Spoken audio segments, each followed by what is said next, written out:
Okay. Hello, hello, hello, guys. Just give me a moment.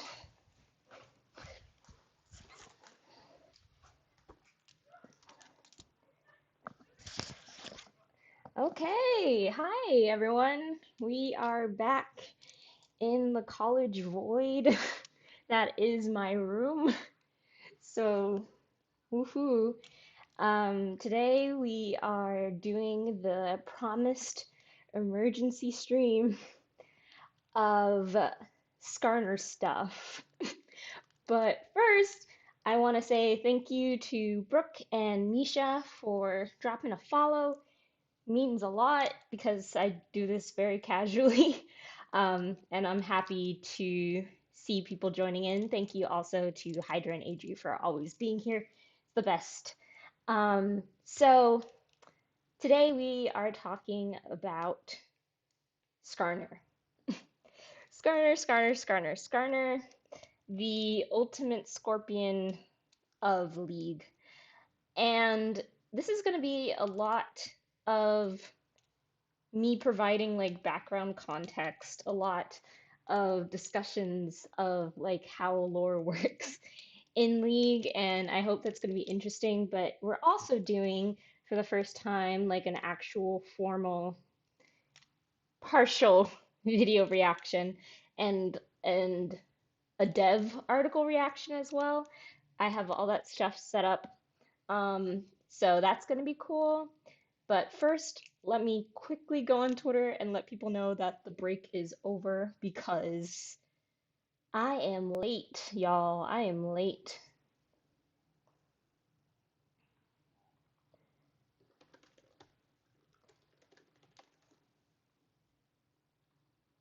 Okay, so having done that, woo, let's get into it. Let's get into it. You might see me also, just as a side note, messing with my hair a little bit because I have the box braid headache and that's not fun. So I'm trying to relieve the tension a little bit. Um, oh, whoops. So the first thing that we're going to be talking about is who was Skarner. Normally, this would be who is Skarner because Skarner is the subject of the VGU, which I'll be getting into, like, what that means and everything. But essentially, we're talking about who he was because the Skarner that we're going to be talking about for the rest of this unscripted stream is very much not the Skarner that like has any sort of resemblance to what is happening now. So, okay, we are on the page. Well, not really. Okay, now we are on the page. Um, so this guy is Skarner as he looks now, otherwise known as the Crystal Vanguard. Um, so he is the only champ in League who is one of the Brackern. Um, as stated here, Skarner is an immense crystalline scorpion from a hidden valley in Shurima. Known for their great wisdom and deep connection to magic, the Brackern's bodies are fused with powerful life crystals, which hold the living thoughts and memories of their ancestors. In an age-long past, they entered hibernation to avoid destruction, but recent threatening events have roused Skarner, and he now strives to protect his dormant kin from those who would harm them. So, Skarner, as I literally just said, is a Brackern. And I believe I do have up here like a page about the Brackern, so that'll be cool. But essentially, the Brackern, as I have ranted many, many times, are the producers of the gems that are used as fuel for Hex Tech. Um, so a big thing about when we talk about the Brackern that I do not want to minimize in any way, shape, or form is that the Brackern are pretty much the victims in this old lore of a concentrated genocide. Um, they are essentially analogous, more or less, to not any sort of specific group, but their story really does evoke this idea of this sapient indigenous species to Sarima that is then negatively impacted by Piltover colonization. And Piltover's colonization is different than Noxus in the sense that it is not war driven, it is not an effort to assimilate like Shurima or Ish- Ishtal. I hope I'm pronouncing that right.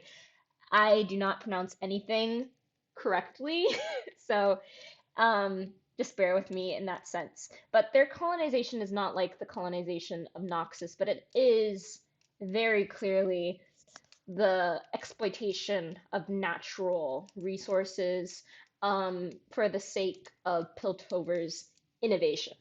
And I personally think that colonization in the name of science is just as terrible as colonization and imperialism in the name of the war project of military.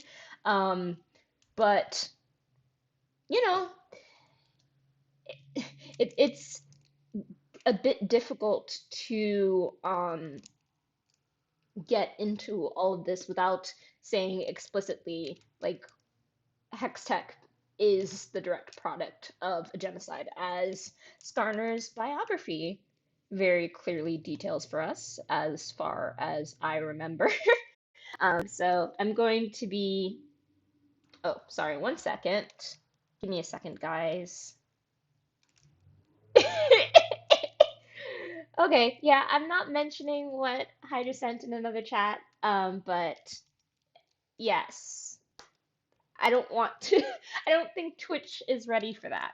But long before the rise of Shurima's great empire, the remote northwestern valleys were home to an age-old race known as the Brackern. These noble creatures were quite unlike any other. While individually they may have seemed primitive and aggressive, their acrinoid bodies held a wondrous secret. They existed as custodians of a truly ancient Gestalt consciousness, perhaps one of the very oldest in Runeterra. Each Bracken was host to a single magical crystal which retained their memories, their hopes and dreams, and everything that made them who they were. After the body's death, the core of the crystal was buried with great reverence in the deepest valleys. There they waited for new, younger Bracken to inherit them and take up the mantle of all those who had come before. So it was through the internal harmony of their crystal song the Bracken had all but achieved immortality. So I have not read this biography in a while, and I, as always, object to the use of things like primitive and aggressive for groups that are coded in a specific way. But yes, the Brackern are established as this sort of generational being. Not it isn't to say that like the Brackern don't have their own individual personalities that are different from the personalities of the other Brackern whose namestones they've inherited. But it's still to say that generational memory is like a very real and pertinent thing with the Brackern. Um, so, well, it was, but let's continue with the biography. The one who had become known as Skarner heard his crystal calling to him from somewhere beneath the earth. Day and night he burrowed in a methodical pattern that covered the entire valley with intricate spirals until his claws finally closed around a crystal larger than any he had seen before. Its surface was cracked and dulled, yet the dim glow within it pulsed in response to his presence, and its song enveloped him. When Skarner emerged once more, the crystal was fused with his body, and he was one with all his kin in a wordless meeting of countless minds. He could feel the magic of the material realm all around him, a deep connection to the world, like a low, constant hum that resonated through every facet of his being. Mortals such as they were knew and respected the Brackern, but also feared them. They would sometimes leave offerings at the entrance to the valleys, which they named things like the Crystal Scar in their imperfect, fleshy languages. Over time, though, their focus began to turn toward conflict and conquest, and the Bracken resolved to hibernate until this danger was past. Even if the mortal races wiped each other from existence, it would amount to little more than a single somber note in the crystal's unending song. And so the Bracken slept.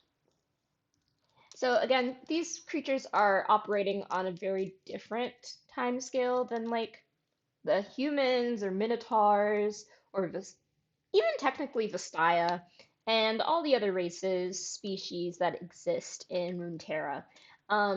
I tend to think of the Brackern as presented in this sort of biography as a species that is more attuned to a geological time scale rather than a mortal time scale.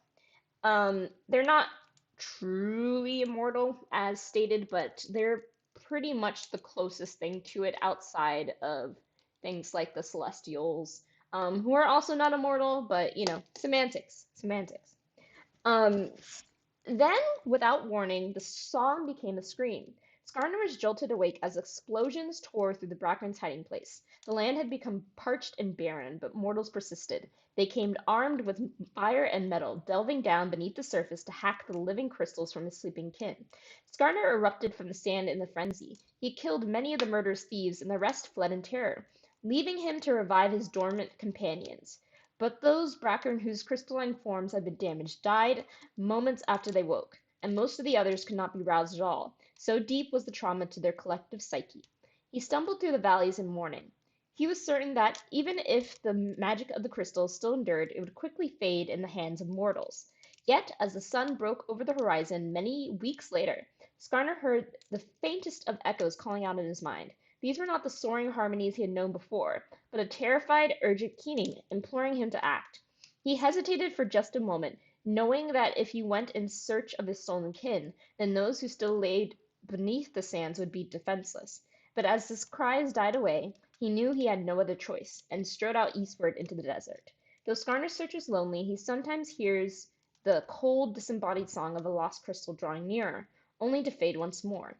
It is a feeling that brings hope and anguish in equal measure, and he focuses his sorrow into unshakable determination, knowing that the survival of the Bracken race is all that matters.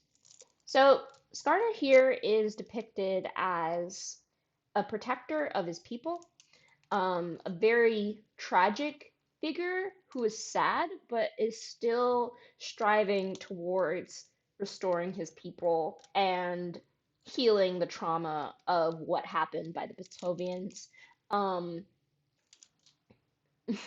to his people.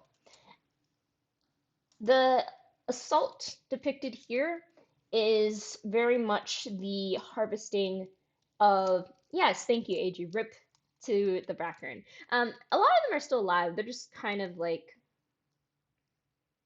really depressed, which is understandable because I would be too if an essential part of me was hacked out and used for stupid stuff like Jace's dumb hammer. um, So, yes, Hextech as a thing separate from the arcane depiction of Hextech was derived from these Brackern crystals. And yes, the souls of these Brackern are used to power everything Hextech related, from Caitlyn's gun to Jace's hammer to Blitzcrank's entire being. Blitzcrank's entire sentient sapience is like I will always have Jace Salander. Um, the thing about Jace is that I was never really interested in him as a kid. I thought he was kind of boring, especially in comparison to like Zon characters like Jinx, Echo, and so forth. Like, I really was one of those people who just sided with Victor like immediately. Um, and so I think as time has gone on, as Arcane showed like a more nuanced version of Jace with some like connection to, the culture of Miami that I grew up immersed in. I was like, oh, cool. Very neat. He has good taste in women. Like, great. But I still do like have critiques about Jace. But surprisingly, this stream is not really about Jace.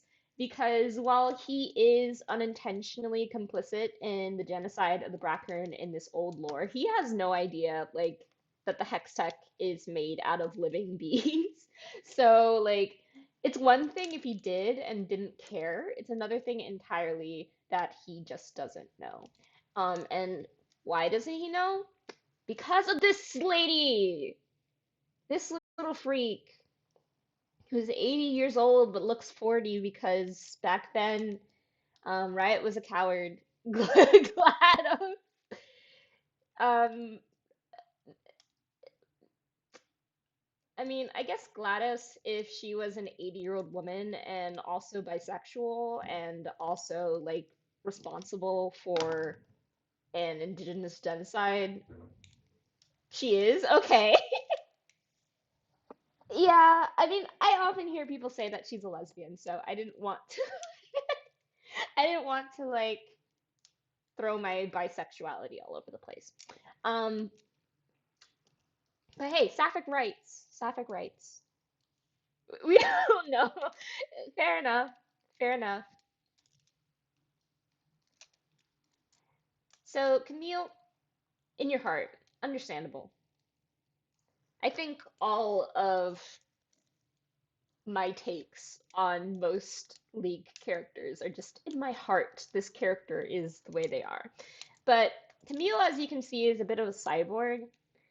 Weaponized to operate outside the boundaries of the law, Camille is the principal intelligencer of Clan Pharos, an elegant and elite agent who ensures the Piltover machine and its Zonite underbelly runs smoothly.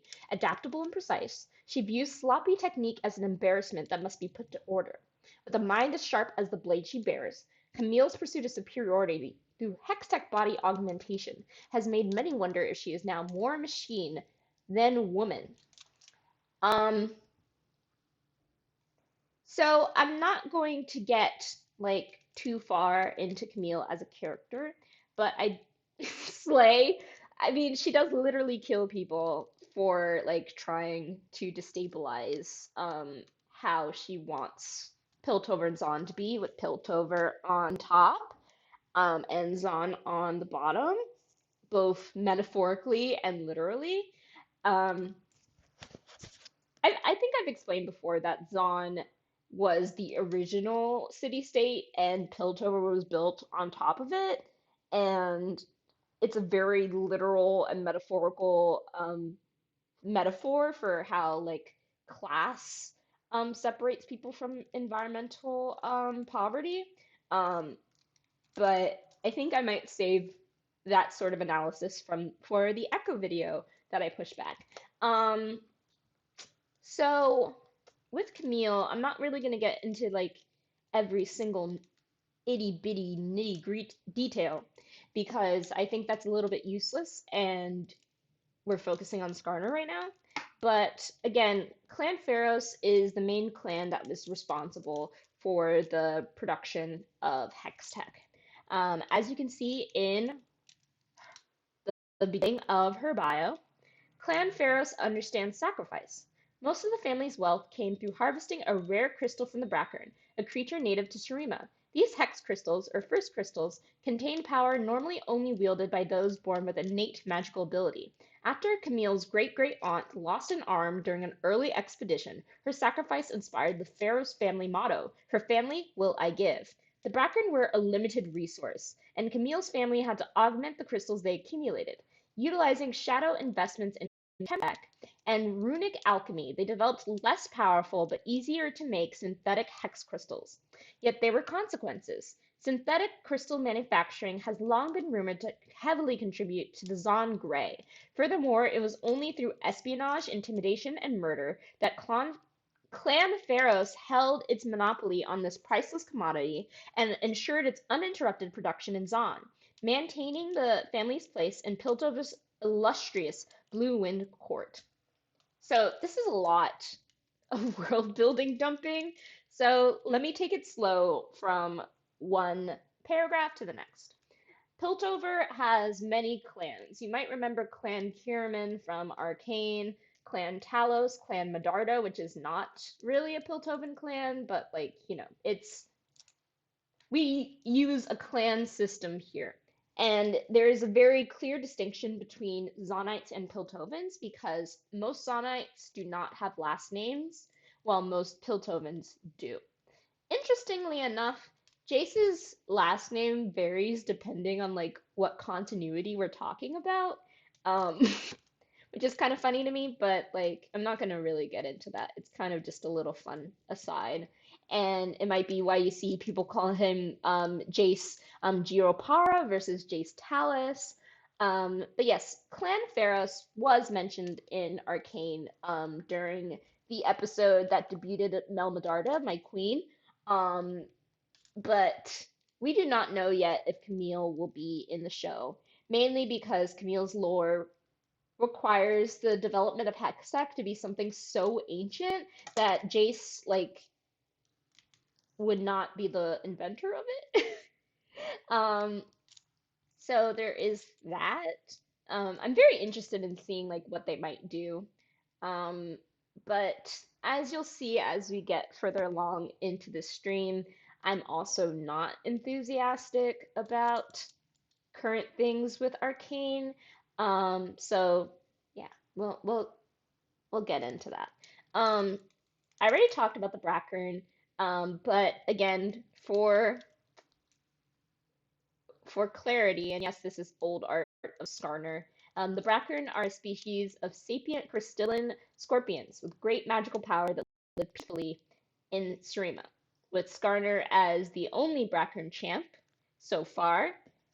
Blitzcrank being powered up by a Brackern Hextech crystal by their father, Victor, Caitlin having a Hextech sniper rifle, Camille's family extracting these Hextech crystals and her heart being replaced with one. Um, Echo stole a shard of one from a fight that Jace and Victor had, and that's what his time travel device is powered by. Um, Oriana's ball has a Hextech crystal in it. Seraphine has been able to like commune partially with Brackern within Hextech crystals, and so forth. Like basically every character in Piltover and a lot of them in Zon are unintentionally or intentionally using Hextech as a power source. And what is the result of that? The Brackern being put as the Hextech power source. Um, What's next about this is the Zon-Gray. For those who don't know, the Zon-Gray is essentially this pollution that Zon has that is responsible for a lot of people in Zon having damaged lungs, cancers of all kinds, and just dying prematurely. A lot of children die to the Zon-Gray, and again, it's a use of control by Clan Pharaohs in order to make sure that there are the haves and the have-nots. Chemtech is a Zonite invention that you might see with characters like Singed, Renata Glask, and Warwick. It'll take too long to get into it now, so again, another video. Um, and then the Blue Wind Court is basically just the fancy place where all the richest Piltovans live. Like it's the place where you would have a Regency era drama for 5 seasons in Piltover. Like it's that kind of place. It's the place where everyone is watching each other and they're all gossips and they're all fancy and they never suffered a day in their lives. Like they're that kind of rich, you know? Like undoubtedly, if Mel existed like within the game, she would live there. I believe that Caitlyn and her family live there, and obviously the Pharaoh's family lives there as well. So yeah, I hope that kind of explains the connection between like Camille's family and the Brackern in terms of orchestrating that Brackern genocide in the old lore. And also with like the Brackern page, you can see how many characters rely on Hextech as a power source. And you can also see how characters like Camille and Seraphine rely especially on the connection with the Brackerin being the source of hex tech. All this is important to say because we need to get into the VGU now. Like this is all trash. It's all gone. We're not talking about this anymore. It doesn't exist. It's not real. Just shove it out of your mind now because it won't matter anymore. We're now talking about VGUs, the good, the bad, and the ugly. So, what is a VGU? Who does VGUs? Let me explain. So, League is old. League is old as balls. Like, everyone knows that. It is a very old game. I've been into it since like 2013, 14, about that time, but it existed before that, obviously. And some of the characters are very old, very janky. I'm about to show you something that you cannot unsee. I'm about to show you something, and when you see this, you're going to be like, Grace, why would you show this to me? Why would you do that? Please look at this old. Please look at these old models. These are all what champs used to look like back in 2019. This was a dev article in 2019 for the VGU voting update in 2020. Essentially, in 2019, people voted for characters that would be updated in 2020. They had 5 characters that were on the table. Of these 5 characters, only 3 of them have been updated since this post in 2019. Dr. Mundo, who did not win this poll, Fiddlesticks, who got so high on the poll that it was also updated, and then Volibear, who was, I believe, like the real winner of this poll. Um, I'm not going very deep into this, but VGUs are visual gameplay updates. These are updates that are designed to revive the visuals of a champ, their gameplay if it's become stale, and it also, in a thing that isn't communicated through the name, involves updating their narrative, either getting it up to modern standards, moving it forward from its old lore, or in some cases, reinventing it entirely. For example, Dr. Mundo here, for his VGU, his narrative was basically just, like spruced up a little bit, you know? Like it wasn't changed dramatically. It was just offered like more context, more narrative. He got another short story, that sort of thing. The main things were focused, I believe, on gameplay and visuals. For that, he does not look like this anymore. Um, Fiddlesticks, wow. Fiddlesticks used to be, from what I remember off the top of my headache having head, was just like a scarecrow created by like a wizard to do like scary bird things. And then he got revamped into the Demon King, first of 10, the Demon of Fear, the primal um horror, a creepy thing voiced by Freddy Fazbear. Like, it was great, guys. It was amazing. Um, one of these days, I will devote an entire thing to the Demon Kings and Fiddlesticks and Neela and all those people because I love them. Um, Nocturne still looks like this. Shyvana still looks like this. Like, the I'm gonna show you guys some other like VGU polls, and it's gonna just sink in like how long these people have been on the poll and just have not won ever. Like it's just it's getting kind of ridiculous. And then Volibear, I'm gonna be honest, I don't even remember like what his old war was, but he is currently one of the gods of the Freljord, which is basically Runeterra's Scandinavian zone, complete with Viking characters, barbarians, and a bunch of actually really cool mythology and lore. Um, but again, I'm sorry, but I do not care a lot about Volibear. So if I want to elaborate more on him, I'll have to do like actual research. And this is about Skarner, okay? This is about Skarner.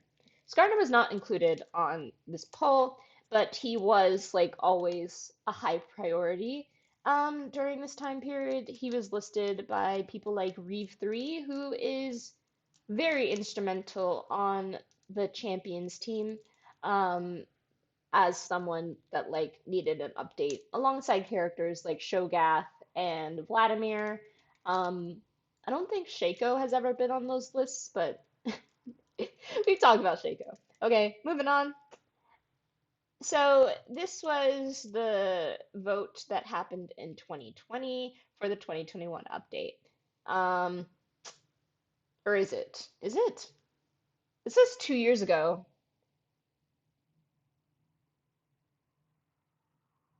Yeah, okay, so sorry. This one was a 2021 poll that was for the first VGU of 2022. Um, I'm bad with the passage of time, y'all.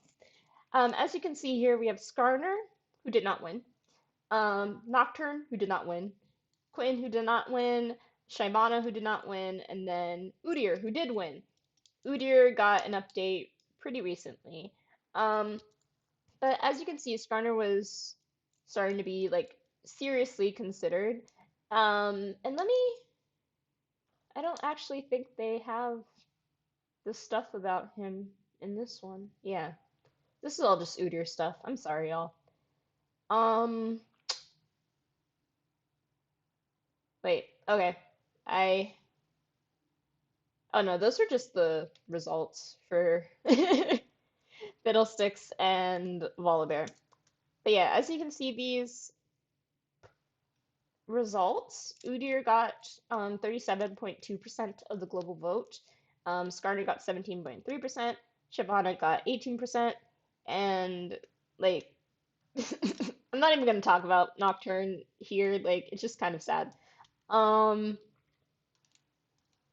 but then we go on to the latest one, which happened last year, in 2022. Listen, Nocturne needs to get his money right. Imagine being like the original demon of nightmares and then having fiddlesticks come in and knock your crown off your head and do it 10 times better. And you're still on these polls since 2019 and you have not won a single one. You have not been close. Like, you are pathetic. You are pathetic, Nocturne. I want to cheer for you, but I can't. I can't. Like, you are old and you are pathetic, and even Legends of Runeterra could not help you be better than who you are. So, like,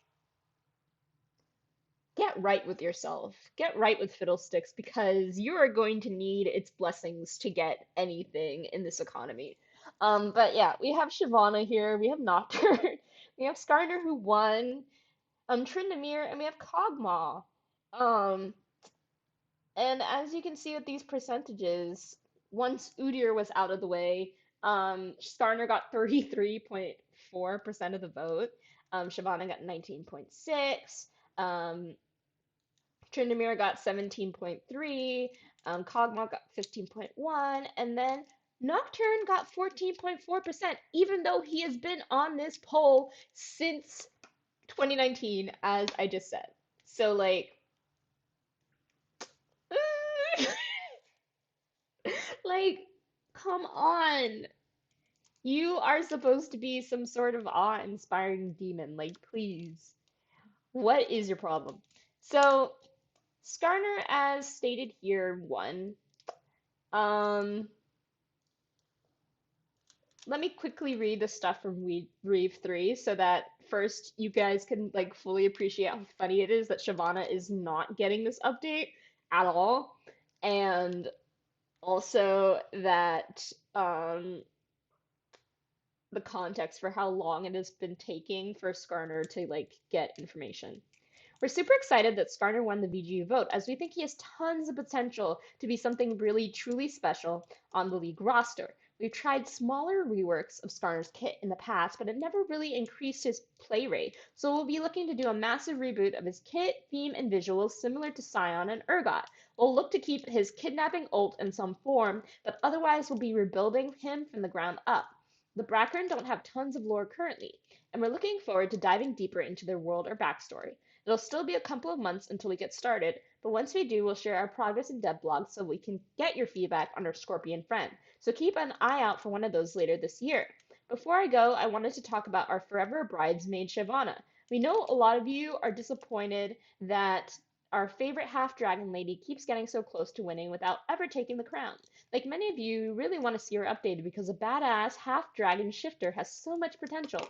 As you know, we don't do votes for every VGU like with Mundo. So while we can't promise that Shyvana will be the next big VGU we do, she is a pretty big contender for the next one we explore outside of a VGU vote.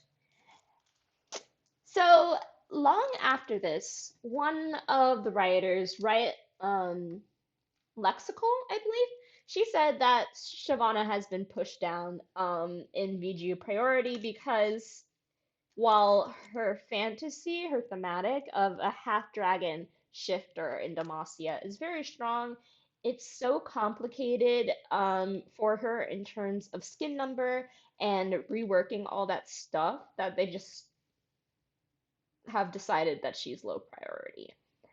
So yay, cool. But as stated, visual gameplay updates, VGUs, involve visual reworking. So, an artist, a gameplay designer, people who do modeling, play testers, all this stuff, and then also narrative. Um, so, this is what Riot calls a DNA team, which is design, narrative, and art. Gameplay, story, concept, right? Sometimes with these VGUs, it's huge updates, like I said. Sometimes it's complete overhauls. And as we are going to see, Skarner is a complete overhaul. While we were told automatically that this was going to be a big reboot of his kit, his theme, his visuals, a lot of us really did think that Skarner was going to continue to have like the crystal aesthetic, that he was going to continue to have like different elements to him, that we really liked his personality, his connection to Hextech, and so forth. We were told a few months ago, I believe back in January, that he was going to be moving from Shurima to another region. And it was pretty easy to guess that that region was going to be Ishtal, because of Ishtal's connection with elemental magic. But again, we still thought that connections to Piltover would still be maintained because Piltover is also colonizing Ishtal right now. And Shurima and Ishtal are like right next to each other. So there's that. But before before we get into what Skarner is going to be becoming, I'm going to be playing a video reacting to it, that was released this week, from some devs about these updates. Most of it was about the mid-scope updates that are like gameplay updates for certain characters like Rel, Nico, Ivern. I'm skipping that. I'm not playing the whole video because we're not here for gameplay. We're here for lore. We're here for scorpions. We're here for Skarner. Like, it's okay. So, here we go with this. I'm gonna. Oh, whoops. One second. I need to make sure my overlay is correct. I'm also turning this down so I don't blast your eardrums. So even though Skarner is not a midscope, we wanted to give you an update today. Skarner has been taking us a while because, let's face it, he has a lot of challenges. The Brackern, the crystals, the scorpion of it all. So, as a Scorpio, I feel like I am the most equipped to be like, Scorpions, woo! And I am. I am. I've always liked the fact that there is a huge, giant crystal scorpion in League because I thought it was so random. Yes, the scorpion of it all. Yeah, this is just kind of like if you've never watched one of these videos before, this is just how they go. I'm sorry. All, none of these are super clear. None of these are really that compelling for players. Again, I'm not a player. I'm, I think I'd be more considered like a lurker, even though I've been like into the lore of this game for longer than like some people I know have been alive. And so like again, it's a weird statement for me because I do not play League. I am not what I would consider as a player. But the instant I saw this in the video, I was like, oh no. Because I always found the Bracken compelling and their story. I always found the crystals neat. I like a crystal aesthetic. Um, I thought scorpions were very cool.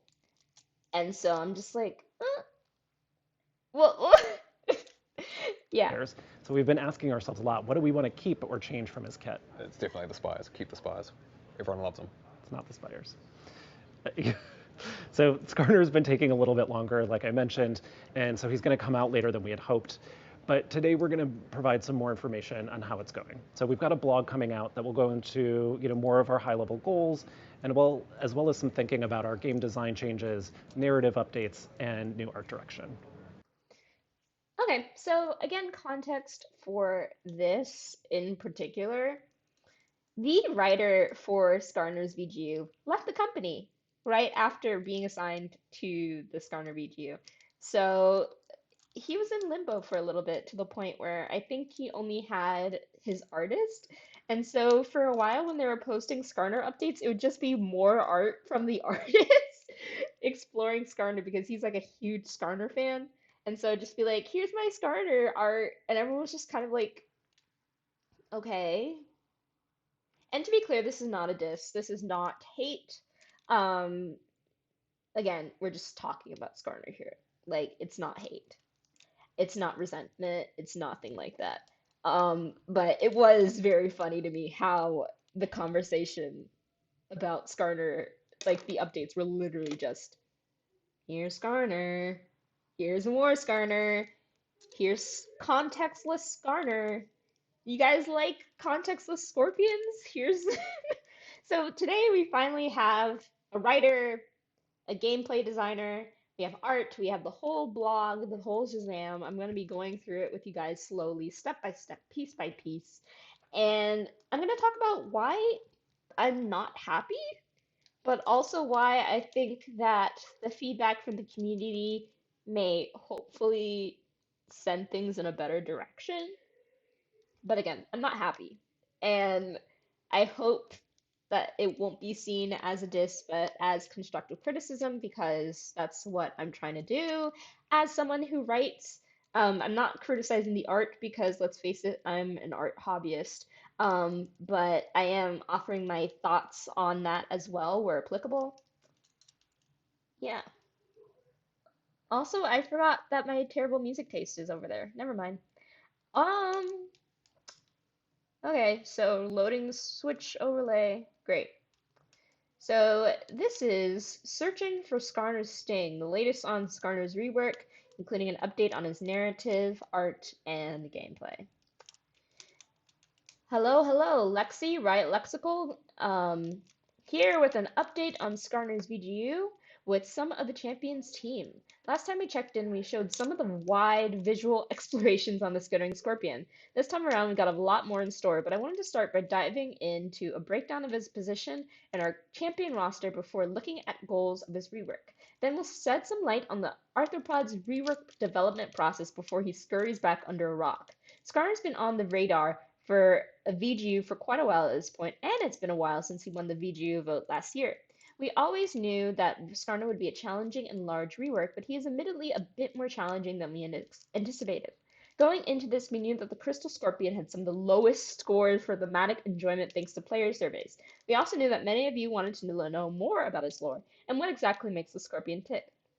Fun fact! Skarner scored the lowest of all champions in the following categories: visual appeal, visual fit with character, one of your favorite champions, clear understanding of the character, I like this champ's personal style. Bottom four of these categories. Emotions for the character. Hero or side character, aka most likely to be side character. Enjoy his power fantasy. Interest and overall theme. Consistent champ story. Surprisingly, Skarner is not at the bottom for familiarity with backstory. This tells us it is not that players don't know who he is that is the causation. He also isn't at the bottom four of would romance this champion. Okay, moving on. So I'm not gonna get into the general cowardice that Riot has at times with the idea that people like their monsters and would like to romance them. I'm not gonna get into that. But it does kind of break my heart that I've seen more than one person being like very sad that this sort of thing is hello, welcome. This sort of thing is portrayed as like a fun fact when it's actually really just kind of sad if your favorite champion is like scoring the lowest in all of these things in terms of visual appeal, in terms of emotions, in terms of theme, in terms of being a favorite. All these things, like, that kind of hurts. And again, I'm not a player, so I did not participate in these surveys. So there's that, but I don't know. I think it's sad. And I think it does unfortunately play into some of the decisions that happen later on in this log um, that I'm not happy about.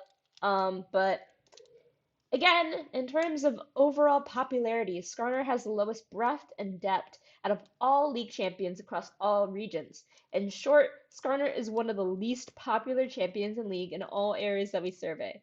So, in terms of play, in terms of visuals, in terms of theme, in terms of engagement, but not in terms of familiarity with backstory and not in terms of romantic appeal, which is kind of funny to me. Um, so here are the reasons that Riot produces for this unpopularity. Unpopularity of monsters. In general, monster champions are not as globally popular as humanoid champions.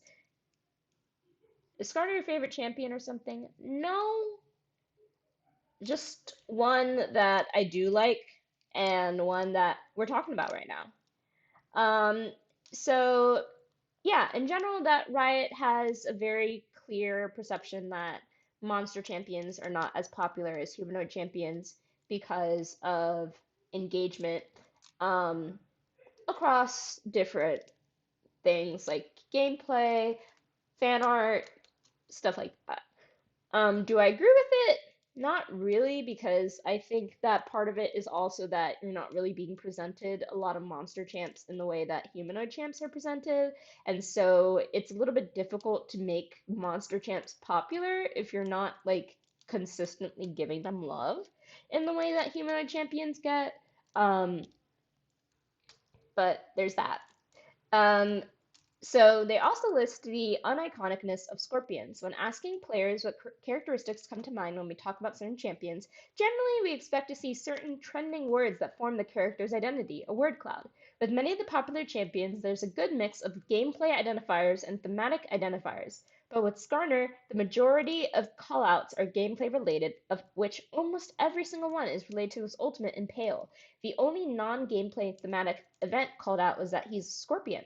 This is starkly contrasted with more popular champions who have a handful of varied unique identifiers. Um, so again, I don't really see how this kind of goes against the idea of visual appeal. If people are so associating the fact that he's a scorpion, which he is, I do think that's a clear sign that it stands out as a thematic element rather than it being uniconic.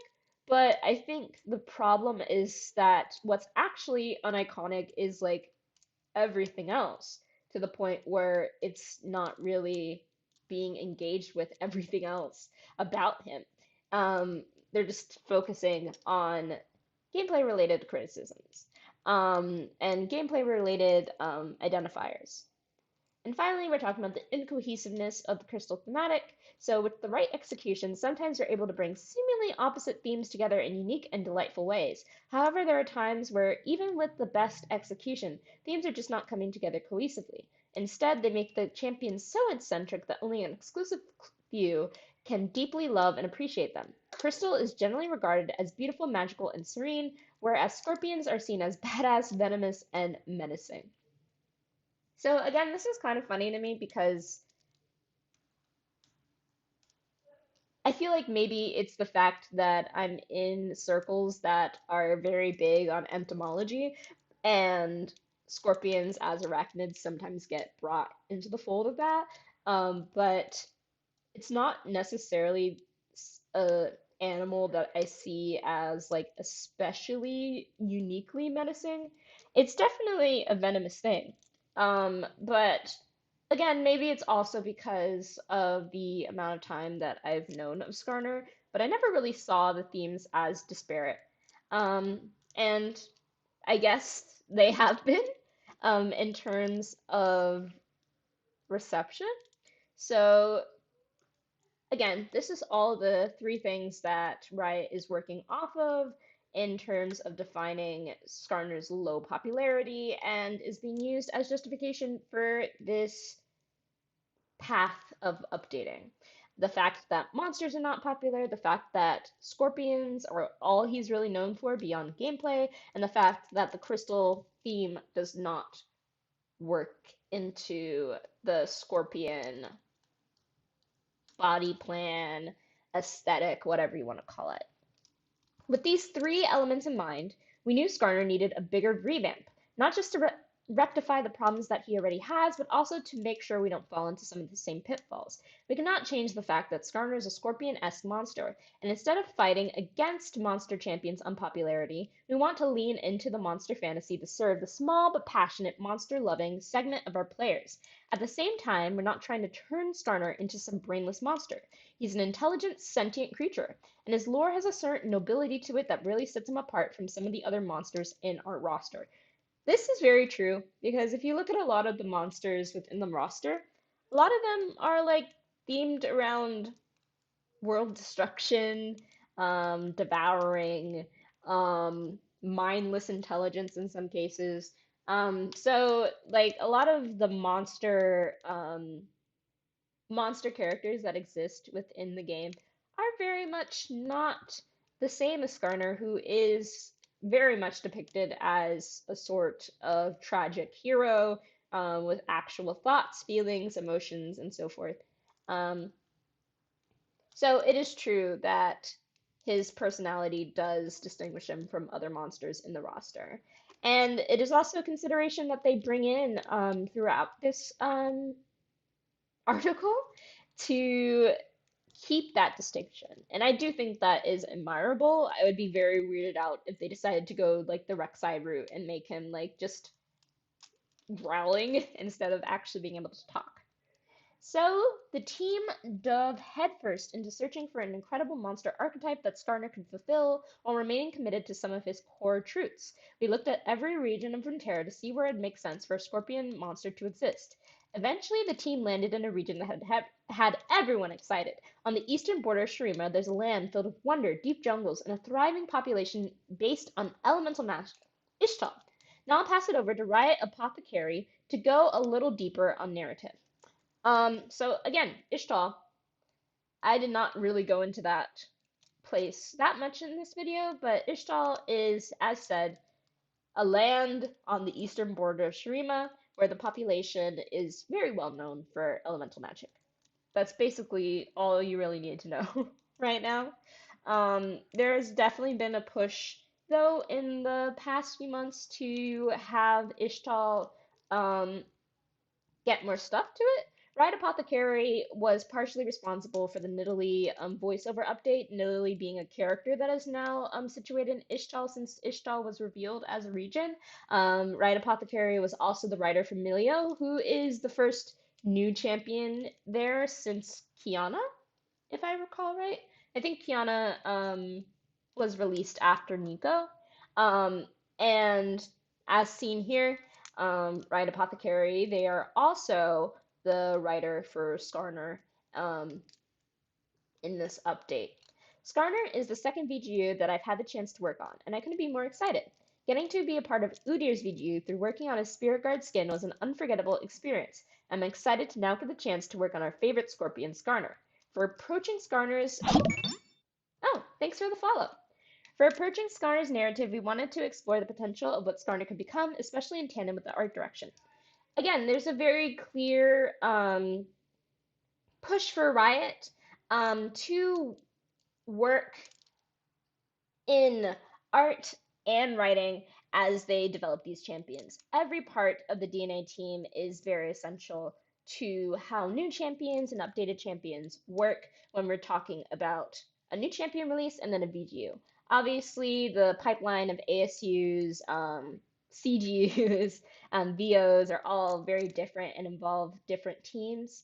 But here with a VGU, it is super important to get the narrative and the art working together. You can't have a character that looks completely annihilated from the backstory. While it's something that can work with very careful planning, readers do want things to feel right. If you want to have a character that is visually different from how they are presented in terms of work, you have to really be able to sell that to your readers. And so the tandem approach that Riot takes with creating these characters, I think, is very important because it is able to expand the lore while also tying in these visual elements pretty seamlessly in a lot of cases. Not always, but again, that's why creation is an imperfect process. So Right Apothecary says here that with this update, they wanted to take the chance to revisit the Brackern and reinvent them as a species entirely. While it was important to, yes, there's a lot of Skarner concept art in this that is really quite beautiful. Um, with this being a really pretty one, I really like how I think this is Riot Bravo Ray. When I scroll down, we'll confirm that for sure. But the art is always really dynamic when we're talking about their their concept art. They're always doing things like moveset exploration, and it's just always really cool to watch. So directly from Riot Apothecary here. The Brackern will be Runeterra's first Earth elementalist dating back to pre-civilization. Ancient and powerful, they're revered for their primal knowledge of Earth, which they taught to the people of Runeterra long ago. However, these changes aren't without cost, though we're approaching Skarner and the Brackern with the intention of patching up holes and solidifying their impact on Runeterra. The Brackern are tied to several regions and champions, Piltover, Zaan, all those people I mentioned before, meaning that we'll be working with other teams working in the Runeterra universe. What does that mean, you may be asking? Um, as Riot Meddler noted on Reddit, thanks to Spider Axe for that, um, I'm also really positive on this direction, both for Skarner and as a way to help make Ishtal feel like a more integrated, fleshed out part of the world. This part is, again, because Ishtal was just kind of dropped on us and then left alone for a while, so it is important to make it actually feel like a place that exists within the world of Runeterra rather than just a fun little quirky trivia question. In terms of the origin of Hextech, this is part of the gradual process of aligning all the different experiences that contribute to the League slash Runeterra canon going forwards that we talked about in our previous video. As you note, it has effects on other champions too. We're talking about how exactly to how and when to tweak them to make things fit together better overall.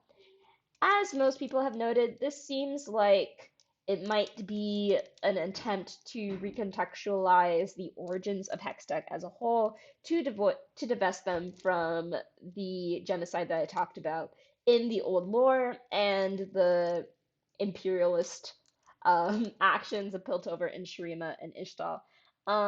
Again, I'm not a big fan of this because, again, like, it is not only central to Skarner, which can be waved away in terms of the VGU. Obviously, with the VGU comes narrative changes, but it's also very central to a lot of different characters. And I'm not really sure how, if they do go in the direction of removing Hextech's origins completely from the Brockern, in such a painful way that they can explain characters like Camille, um, Blitzcrank, and Seraphine pretty well.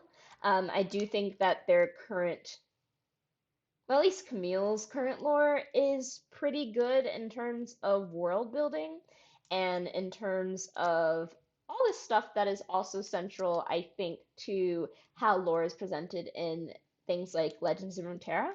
And so, yeah, I'm kind of torn, but again, we're operating on, like the very limited information that Riot provides to us.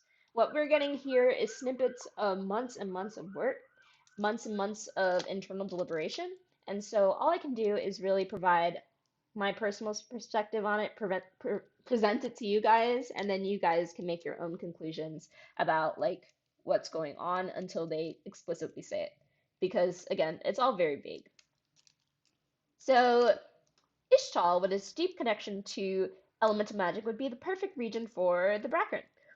We're exploring the possibility of them having taught the first Ishtali people how to harness the earth element, as well as the possibility of them building the first archaeologies. Those are off the top of my head, those are like these conduits of elemental power. And so this would position the Brackern as a revered species in Ishtal, deeply connected to the region's origin and history. In modern Ishtal, the Brackern keep to themselves, not interested in human affairs, which, as we established, is pretty central to the old Brackern as well. They are not that interested in people. This gives us the perfect opportunity to create an interesting space for Skarner, who will be centering within the greater story of Ishtal. I mean, I'm happy for Skarner because going from a character that is the bottom in people caring about him to being centered within the story of an entire region is a pretty cool glow up.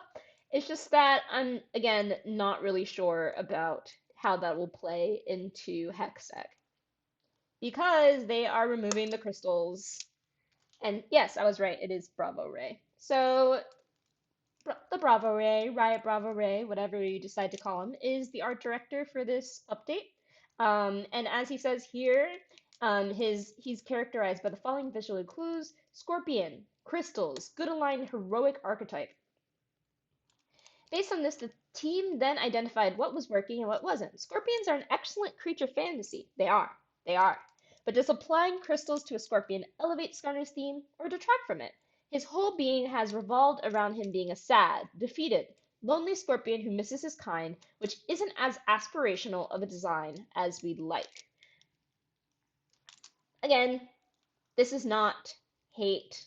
But I and other people have said about how it's a bit weird in our perspective to be solely concerned with the idea of aspirational characters in League. Like, I'm not necessarily reading League lore, and I know that some people aren't necessarily playing League to just aspire to what these people are doing. Like, I'm not aspiring to being a demon of addiction who eats people in folk tales and lives in a pirate city on the water, and is a catfish with a huge coat and a hat. Like, I'm not aspiring to be Tom Kench, but he's a cool person. I'm not aspiring to be Annie and burning down places with my demon teddy bear, but she is a fun character to watch doing those things. Um, so, like, is aspirational really the design level that we want to judge these things by? I'm not really sure. And personally, I do also think that this relies on a certain type of mindset that is kind of desperate, not desperate, disparate from how some people who are like legitimately lonely might miss their people for certain reasons. But again, that's just my thoughts on that. So breaking these things down, Scorpions are a good design for a monstrous champion. They're insectoid as well as somewhat crustacean-like, and when you look at them up close, they are otherworldly and alien. I will not be putting scorpion pictures on this stream, but this is true. The recipe of insect and crystal, they're not insects, but crystal could theoretically work, but we wanted to use Skarner's VGU as an opportunity to evolve the material, and we felt like it would be too problematic and strange to keep him focused in his crystal thematic. Runeterra is a vast world that has evolved in the years since Skarner's release, so keeping him tied to a thematic that wasn't memorable or all that exciting didn't seem like the right approach for his rework.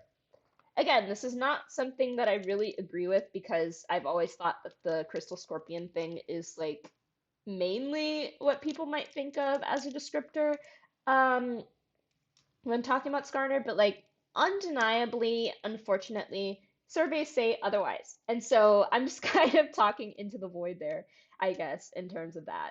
And then finally, Skarner's a lawful neutral character archetype with full sentience who is deeply intelligent, which sets him apart from many of the monster champions in the roster. He's not just a monster who kills everything in sight.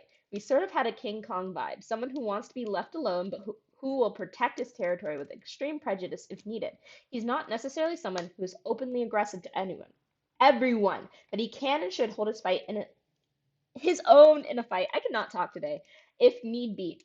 And we loved the idea of the people in Ishtal respecting and worshiping him as part of the land and its protector. So here's some other Skarner art. There's a lot more to come. I really like, for example, the exploration of the face here. I think it's a really cool way of stylizing scorpion faces, which are kind of weird, into something that I can see talking. It also kind of reminds me of some of the skin line visuals that Valorant released this year. In that one skin line, which name I can't pronounce, that has like those alien monsters with the soul-sucking guns and everything. Yeah, maybe I'll pull up an image of that if I remember later. But I like this picture as well for the comparison of Sa. Like I don't even know who this is supposed to be. Maybe Nidalee? I'm not sure. But this is a very huge monster. And so it's very believable to think that this is a monster that could be compared to King Kong and Godzilla and all those huge monsters reliably while still being differentiated into that sort of lawful neutral archetype. Um, and people can agree or disagree on if lawful neutral is like the appropriate terminology to use. I know that if there's one thing that causes discourse when talking about categorizing characters, it is the D&D alignment chart. So there's that. So in the end, we decide to amplify his good/lawful character archetype and Scorpion fantasy, completely omitting his crystal theme. This allowed us to explore different power fantasies in the Runeterran universe from Voidspawn to Hextech Empowered, but we decided to hone in on the elements of magic, as we felt it left a lot of creative freedom for every aspect of his development. So, as you can see here, with the completely omitting his crystal theme, I am very, very unsure that Hextech will be connected to the Bracken from this point forward. Yes, no crystals. I'm sorry, guys. Maybe we'll get a skin. I think that's all I can hope for at this point. But yeah, no crystals. They're gone. Forget them. That's why I said that Skarner is no longer who he's gonna be. Um, so after this, I believe we go into, yes, we do. We go into a lot of really cool scrapped kits. But here's some more Skarner art. I'm not really sure what stage this is in development, but I like how very like crab-like it is while also having like three stingers. I think that's a little bit overkill, Skarner. Like maybe chill. But I think it's also like a above but thinner version of this, which is also three stingers. So maybe he'll have three stingers. I guess we'll know. So we brought in more of a crustacean's heavily weighted shell shape, as you can see here, leveling up his scorpion tail to a three-pronged stinger for grabbing his prey. making him appear like an intimidating, indestructible beast to his enemies. I had to ask, what is this guy even eating? Like, what is he eating? I never really considered that when he was a hive mind crystal scorpion in the desert that just kind of hibernated all the time. But like, if we're talking about prey, and we're not talking about prey, the crystals, what was he cooking? No, like for real, I'm genuinely curious. Like, what is he eating? What is he cooking? Skarner has been a challenge to rework. Yeah! I'm going crazy, y'all. Looking at other reworks, nearly all of them had strong, resonant themes to improve upon. Aurelia is a telekinetic sword dancer. Gallia was an anti-magic stone gargoyle colossus. Fiddlesticks is a spooky scarecrow. This feels so revisionist. I was there when the Gallio fans complained because Gallio's rework completely destroyed his personality. I was there in the trenches, y'all. I was there. I witnessed that. Like, yes, they had very strong, resonant themes. I don't even really remember if Gallia was ancient magic, anti-magic at that point. I think he was. I think he was. But, like, y'all, this is so revisionist. Um, Skarner's core of lonely crystal scorpion just doesn't seem to really excite, well, anyone. Me, I'm here. I'm here. Sarjo is here. TB Skyen is here. We exist, okay? We exist. Like, Lonely Crystal Scorpion was a cool concept. Heck, even Adri in this chat thought that Skarner was super cool enough to give him his own band when we were talking about hypothetical bands that Riot Games music could make. Like, he's an interesting guy, okay? So, our first goal is finding another theme or deepening his current themes to elevate his overall fantasy. Here are our first four attempts, but all were flawed before we found something we really liked. So, y'all seeing this? This is older art. You might have seen this before, but it's cool scorpion stuff. Poison. Editor's note, actually it's venom. We lean into what might make a scorpion special with an ability kit where all of Skarner's damage was DOT, damage over time. Well, this is very unique. We hit two big barriers. UI limitations when telegraphing large amounts of DOTs with the LOL health bar. What does a victim do once they have lethal amount of DOTs? They would need some gameplay to engage in to stop themselves from dying, which League has very few answers to. While I personally want to revisit these issues for another champion someday, Skarner is not the time to take on these problems. So the instant I read this, my mind was ablaze with ideas. I was like, this is such a cool idea to do damage over time. Like we do have like a few characters that are poison themed, singed, but like it's a cool idea to do this venom aesthetic and to make an entire kit themed after that. I'm like, we could do Karina Verrazzo. We could do a cool character with like liquid mercury powers. Like there are really neat spaces in which we could do this damage over time. But unfortunately, Skarner will not have venom, guys. I'm sorry. I tried, okay? I tried. But Skarner will not have venom. Maybe one day I'll be able to be writing narrative for this because this would be very cool, I think. Hextech. This kit encapsulates what would a Hextech crystal play like as a champion. It was explosive with active, inactive phases that cycled rather quickly, all hinging on a Hextech resource. The big issue here was that Skarner's gameplay started to feel like something non-Skarner-like. It was highly academic and flashy, and while this matched some of the now gone, they're just rubbing it in. Now gone deep lore, the gameplay was so disjointed with what players feel the core of Skarner is and should be. Again, this art was like actually genuinely gorgeous. Like, look at this. Look at that careful lighting, y'all. I really need to learn how to do art in grayscale, like intentionally, so that I can make stuff like this. But like, look at this. He looks like an instrument. That's so cool for a character based around song and music and like the whole choir of his people. Like, look at this stuff. I do agree that I didn't want him to become like this Hextech.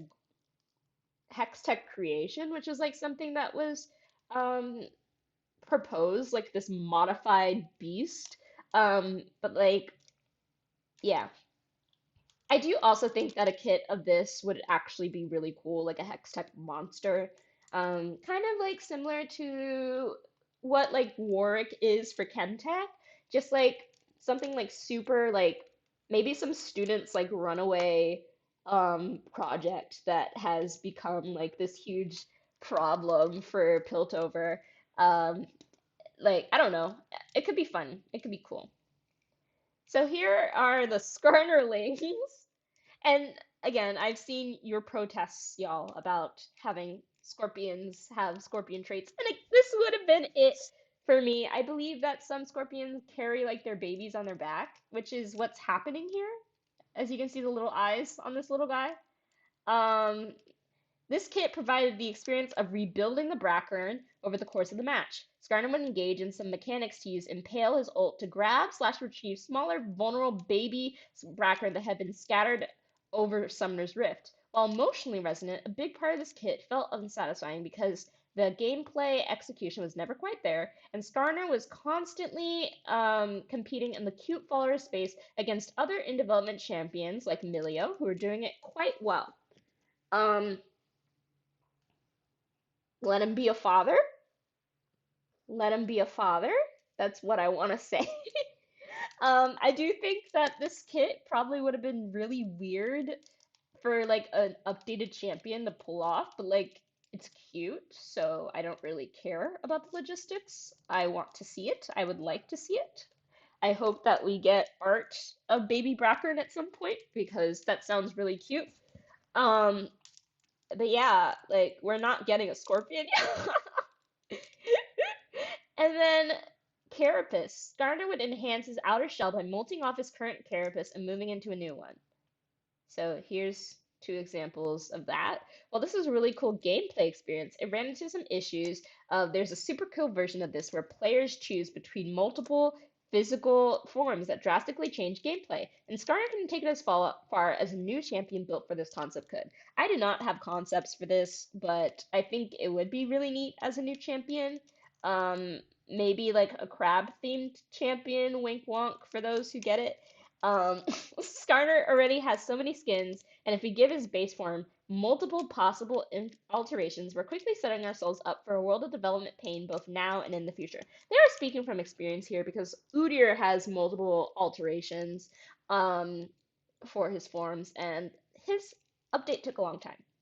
And we want to differentiate Skarner from Void monsters, where adapting and growing gameplay, Shogath, is quite common.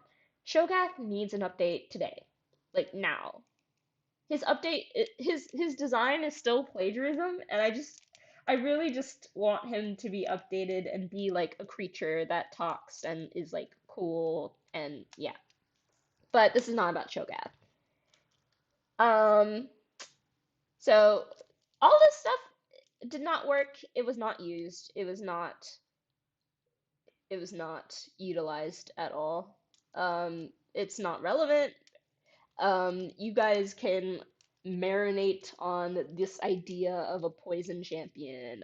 Um, yeah, this is his new ultimate. It's a area of effect ultimate that allows him to grab like a bunch of different characters, but instead it just looks like him taking Annie clones to school.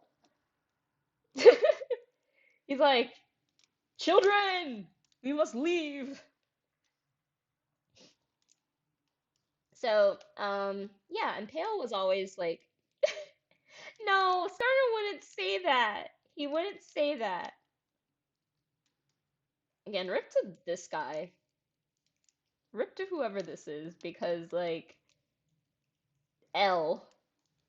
L is all I gotta say to that. So the rest of his kit is now going to be built a lot on his ultimate, um, apparently. And so, like, we have no idea like what that's going to entail. And also, I don't really care about kits anyway. Um, but yeah, like this is a whole thing that is happening with Skarner.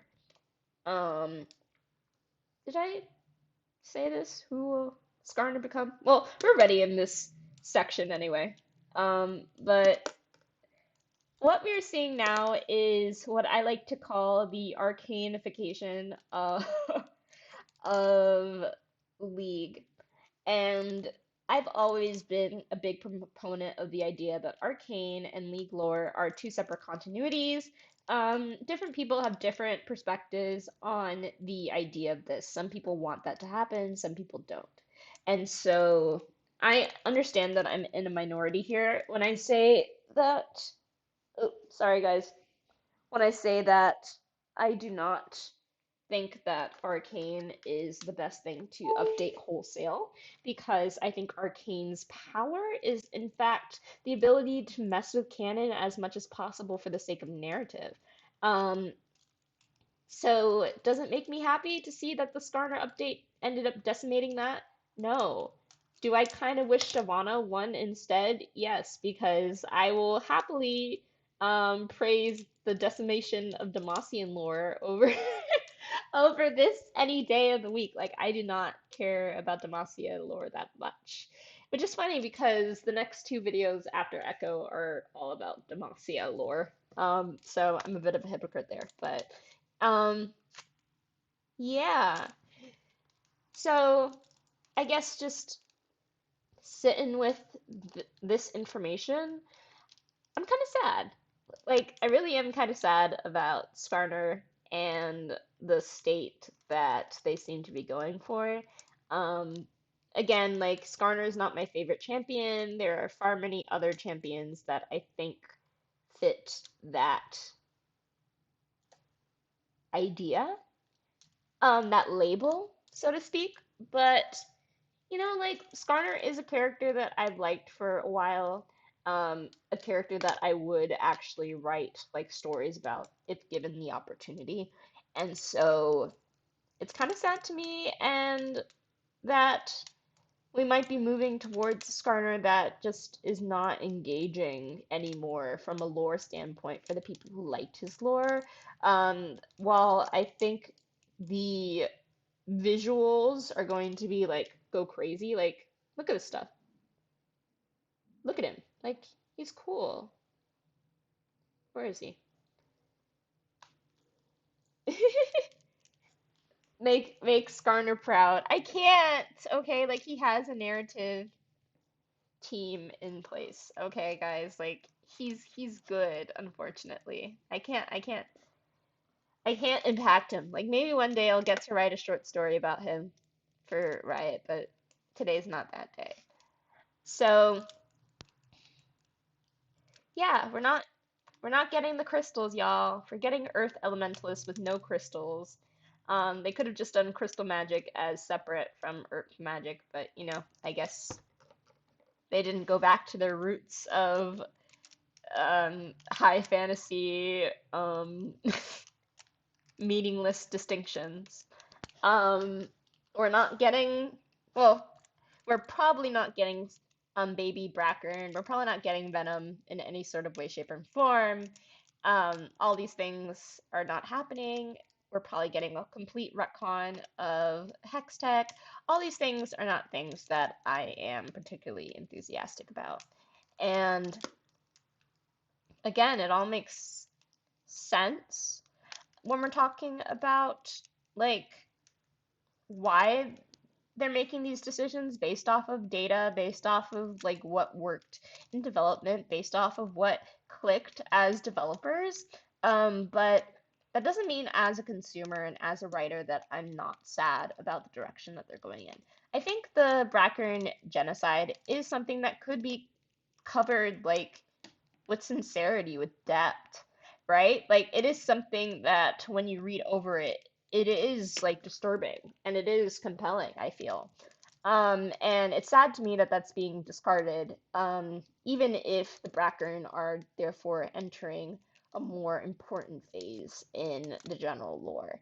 Like, I can be happy for the advancement of Ishtal as like a land, um, with lore and like story potential, and I can also still be like kind of upset Especially when there are already Earth-themed characters in Ishtal already. Malphite is like a whole guy that exists already. Like, let me show you this guy. Legends of Runeterra Malphite. Whole father that is living out there in Ishtal. Like, look at him. Look at this guy. Like, he's there. He has a son. Look at his son. He has a son. Okay, like he's a whole earth elemental that can talk and everything. Like, he is big. He is big. He has a son. Let me try and find Chip voiceover.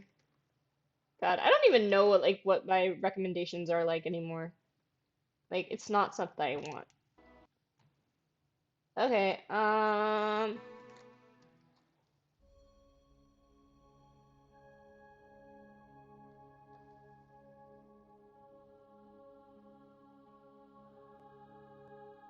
Rock solid. so sorry if that blasted Here out I your am, ears. there I am. Snow on my feet, rain on my head. Targon is so big. Wow, wow, all this walking. He is just a little baby. Here comes the tip. And then there's his dad. 1 second. Rock solid. Like mountain, like hill. No, that is not Skarner's voice. That is Malphite and Chip. Can you imagine? Can you imagine if Skarner sounded like that? Snow on my feet, rain on my head. I hope you never change. He's just a proud little dad. I'm trying to find Skarner's voice. Skarner audio?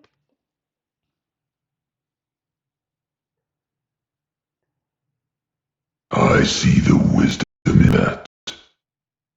I miss my kind. The crystal scar is weeping. The battle approaches. I am Agent! You are nothing more than an insect to me!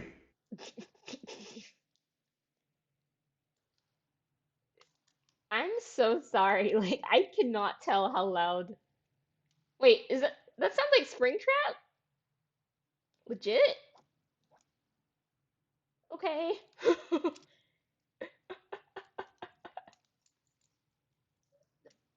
You're valid. I mean, I haven't heard Springtrap, so yeah, it's funny. He has more voice lines in his Battlecast skin. Biology is the study of defective systems. Squish, splat, I'm a human.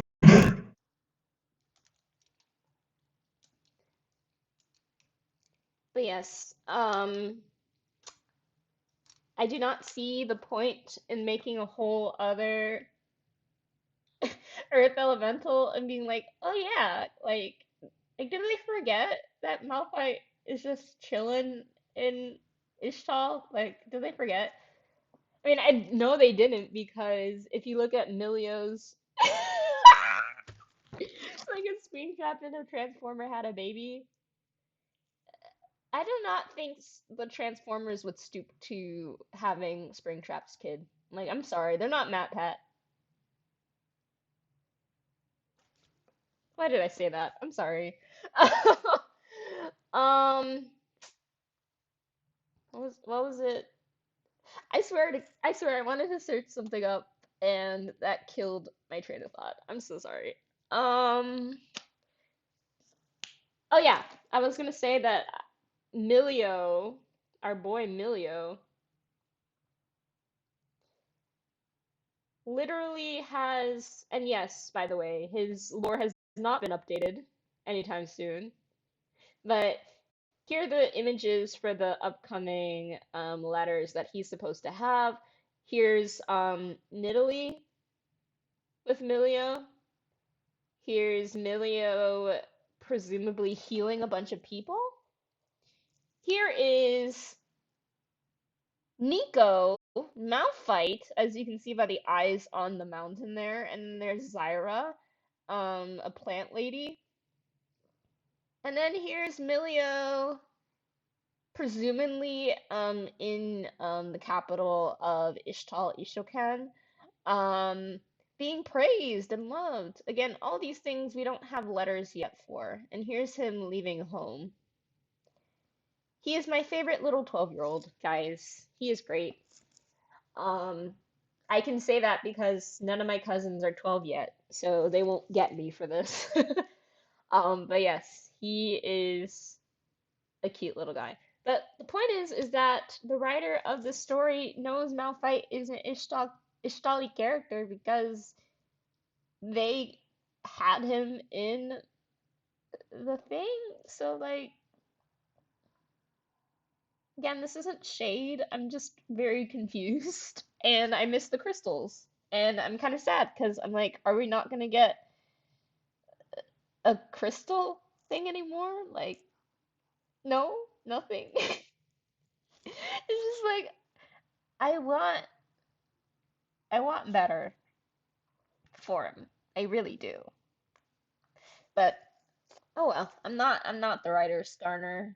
And who knows? Maybe when Skarner's VGU comes out, I'll be like the biggest fan of it ever. I mean, I probably won't be, but maybe I will be. Maybe they'll surprise me. Maybe they'll be like, "Oh yes, Hextech is now powered by these blue stones that the Brackern have in their center, and Piltovens have been hunting them down and sacrificing everything for these stones and blah blah blah, and they've been modified by alchemy into these crystals and stuff like that." Like, if they have a good enough explanation that still has the potential for interaction between Skarner and these characters, I will be happy.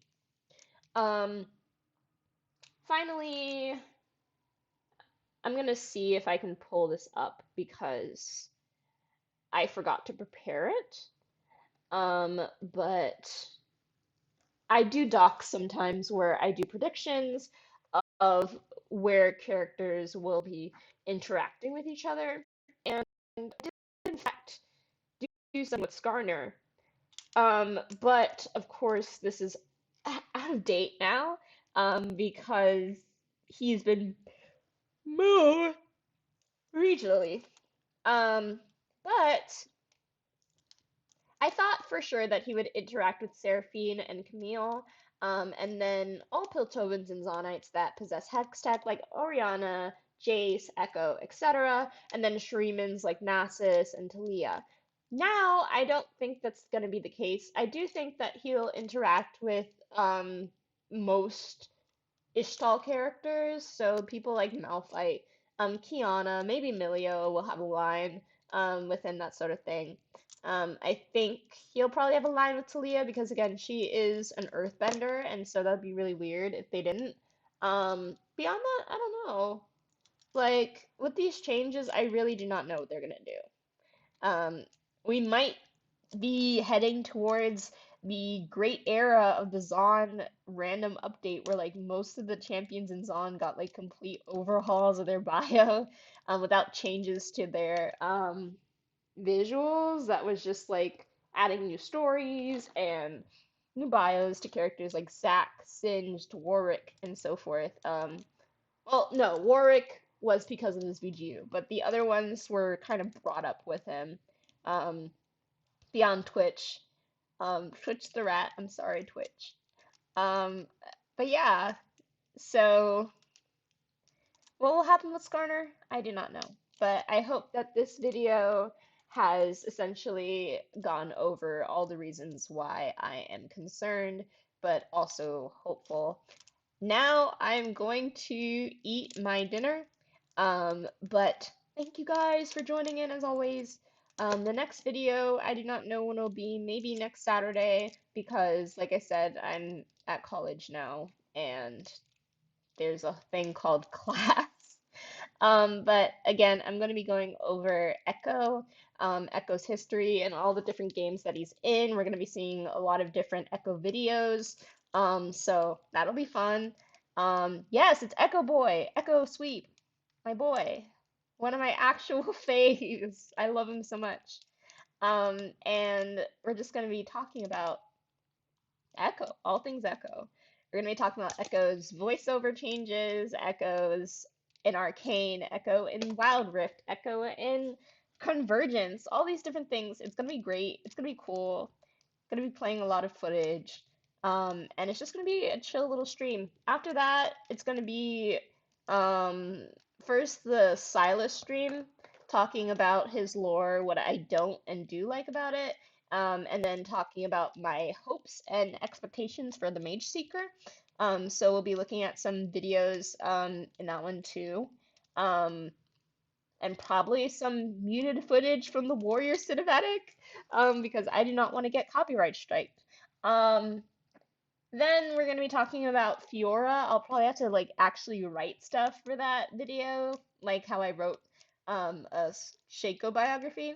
But basically, we're gonna be talking about Fiora, Demacia, and my ideas about how Fiora could be brought into the general plot about Demacia's anti-mage prejudice.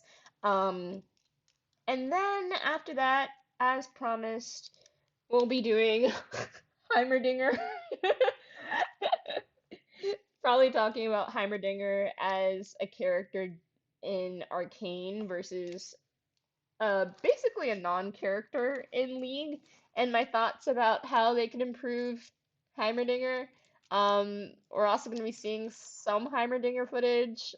Yeah, I mean, I love Peepaw. Like, don't get me wrong here. It's just kind of funny to me that Heimerdinger won over like literally everyone else. Um, and then one second. Jinx Squeep. Yes, exactly. I'm trying to remember like who else is involved. Um, but from what I remember of our poll results, where is it? Where is it? Where is it? Mm, I send you guys so much stuff about like Doom Patrol that I now cannot find the poll.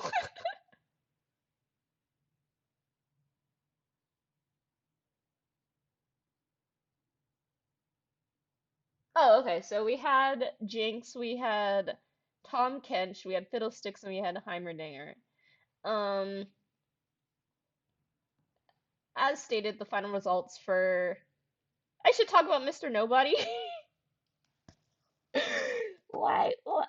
I mean, I could, but like, I feel like if I talk about anything other than League, I feel like I'd have to play like Minecraft or Final Fantasy while talking about them. So I have an actual excuse to talk about them because this is a gaming channel. And like that's not a no. That's not a no. I'm just saying. Like I'm trying not to get banned here.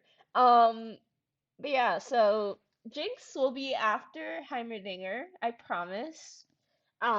It would probably be less about